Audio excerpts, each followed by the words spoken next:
Last night, Louis C.K. bumped me and then proceeded to do the most offensive set I've ever seen in my life. What's up, everybody? Rivera here, the absolute best LGBTQ comedian in the world. So I'm coming to you from the Comedy Condo here in Sarasota, Florida. I'm performing at McCurdy's Comedy Club this week. I'm not promoting my show right now, even though if you're in Sarasota, come check me out. But this isn't about promoting. I just mentioned where I'm at because it matters for the story. I was supposed to perform Wednesday through Sunday, headlining. I brought my friend from Las Vegas, John Hilder, with me. And I got an email last week letting me know that a famous comedian was possibly going to be in town, and they hadn't confirmed yet, so they weren't sure. So just to stand by, they might be taking away one of my nights. Whatever, disappointing, but when they say big comedian and you're in comedy, you know that that means something, so you can't make a big deal about it. So I end up getting a message like a couple days later saying that the big comedian is Louis C.K. He has confirmed, and we're not going to be doing the Wednesday show after all, but my money doesn't change. Which, once you say that, those are the magic words. As long as my money doesn't change, what do I care? I get a night off. You think I'm going to complain about a night off? I mean, I love doing stand-up, but at the same time, I love having a night off. So I asked if we would be allowed to go to the show, and they said that yeah, we could definitely go to the show. Just let us know if we let them know if we wanted to go to 7:30 or the 9 o'clock. I was like, let's do the 9 o'clock. So me and John Hilder went to the show, and I'm gonna tell you guys, it was honestly amazing. And back when everybody was hot on Louis C.K., I was just like, yeah, he's alright or whatever. And I don't say that to be like blasé or make it sound like I'm like, you know, so much better than everybody or whatever else, or I'm always different.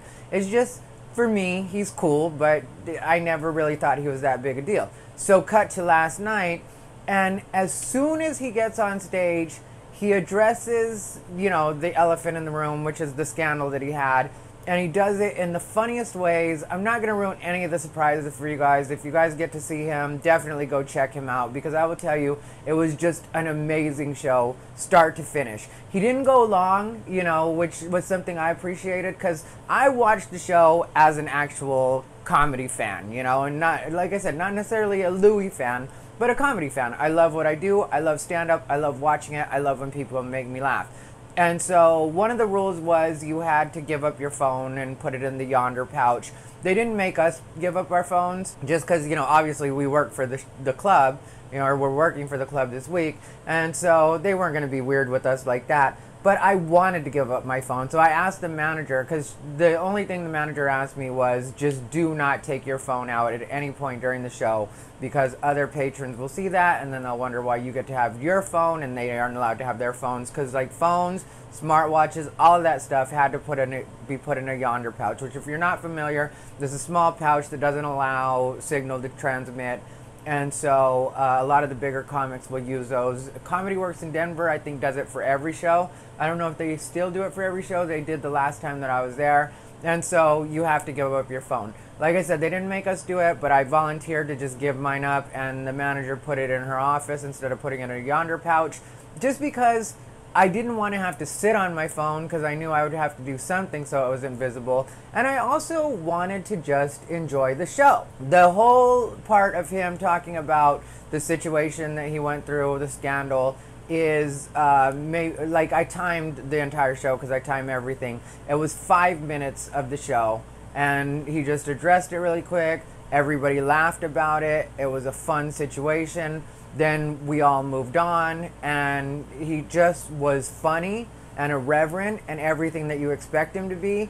And he didn't pull back, and he hasn't changed to like a softer version of whatever he's supposed to be. He was Louis C.K., and it was amazing to watch. Mike Vecchione was on the show. A guy named Mike Early hosted it, and then Lynn Koplitz also did a set, which I think is great of him. You know, the fact that he's giving other comics work, because he brought them down. They're on his show. He did 8 sold-out shows from Sunday to Wednesday, so 4 days a show, two shows a night. The servers all made really good money, which I love the McCurdy staff. I mean, like, I've always loved the McCurdy staff. And so I'm glad everybody got to make some money. Everybody looked a bit tired, but you know, that's what happens when you do 8 sold out shows. And that's kind of one of the things I wanted to talk about really quick. I like Louis C.K. a lot now because he doesn't shy away from the situation or what happened. And at the same time, he doesn't make it seem like he was the victim in the situation. So I respect that. And the other thing I think like social justice warrior types need to be aware of is Louis C.K. could continue to sell out shows all over the country all the time. So the fact that he chooses not to do that, and I do say chooses not to, because I think in a lot of cases, the detractors think that they're the reason he's not doing shows, like he's not able to do shows because they're going to protest. You can protest all you want, but people are still going to go to the shows.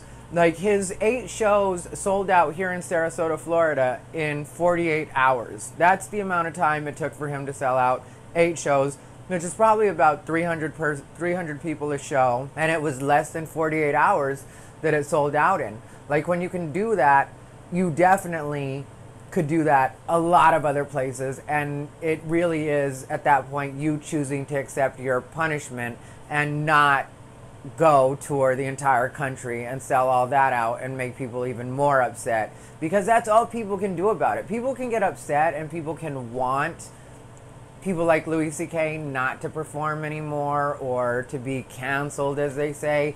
But the average person doesn't care about that. I still see people debating online PC culture and like whether or not it's ruining comedy.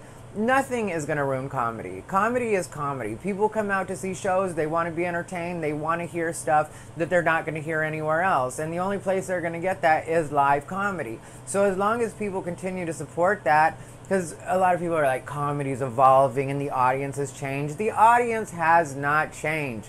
The audience still wants to have a good time. The audience doesn't care about political correctness. That's what most people need to understand.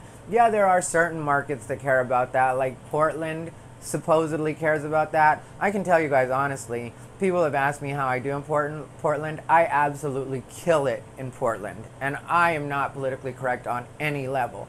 So when you have a person like me absolutely destroying Portland, it tells you that really people understand the difference between the way you live and the way you joke. You know, we can all do off-color jokes and be funny about things that we're not supposed to be funny about, but that doesn't mean that we're not good people. That doesn't mean if there's an honest, true life situation that we're not going to respect it or treat it with any respect at all. Like, it doesn't make sense. Like, the two don't add up.